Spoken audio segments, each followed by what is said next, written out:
কিছু অ্যাক্টিভিস্টকে বহু বিবাহের ক্যাম্পেইন করতে দেখা যায়, কিন্তু তাদের বিরুদ্ধে তাদের স্ত্রীদের অভিযোগের অন্ত নেই। ইসলামে বহু বিবাহের অবস্থান কি? একাধিক বিয়ে করার ক্ষেত্রে শরীয়তের কি কি শর্ত আরোপ করে? প্রথম কথা হলো যে একাধিক বিয়ে করা এটি শরিয়া দৃষ্টিকোণ থেকে জায়েজ একটি কাজ, অর্থাৎ প্রয়োজন হলে স্বাভাবিক অবস্থায় এটি জায়েজ, বা প্রয়োজন ছাড়াও কেউ যদি এটি করতে চান তার জন্য এটি জায়েজ আছে, তবে দুটি শর্তে। প্রথমত, একাধিক স্ত্রীর ভরণ পোষণ দেওয়া এবং সার্বিকভাবে একাধিক স্ত্রীর যত হক আছে সেটি স্ত্রী সুলভ যে হক আছে সেই হক আদায় করার মতো সামর্থ্য থাকতে হবে।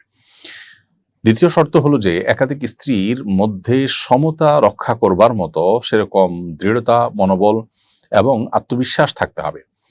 এই দুটি শর্ত যদি পাওয়া যায় তাহলে সেক্ষেত্রে একাধিক বিয়ে করা জায়েজ।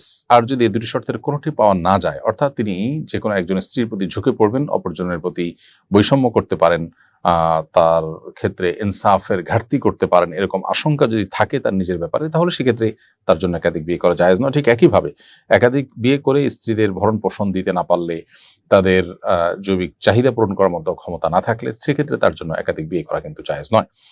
অতএব একাধিক বিয়ে করা জাস্ট একটা জায়েজ কাজ।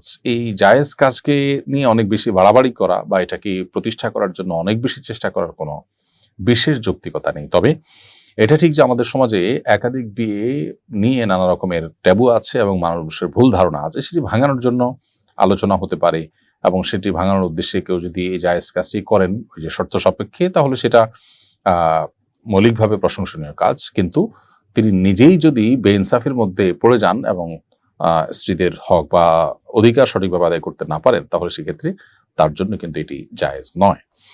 অবস্থাভেদে আবার কখনো কখনো একাধিক বিয়ে করা যায় ওয়াজিবও হতে পারে। কোনো ব্যক্তি একাধিক বিয়ে না করলে তার চরিত্র ঠিক রাখছে না, একজন স্ত্রী হয়তো তার অসুস্থ, সেক্ষেত্রে তার আরেকটা বিয়ে করা জরুরি এবং তার সে সক্ষমতাও আছে, সব মিলিয়ে শর্ত পূরণ করার মতো যোগ্যতা আছে, তাহলে তার জন্য চরিত্র রক্ষার জন্য একাধিক বিয়ে করা আবশ্যক হতে পারে। আবার যার জন্য একাধিক বিয়ে করলে স্ত্রীদের হক আদায় করার সামর্থ্য যার মধ্যে নাই, তার জন্য একাধিক বিয়ে করা কিন্তু আবার নাজায়েজ হতে পারে। অর্থাৎ বিষয়টি ভ্যারি করে ব্যক্তির অবস্থার উপরে।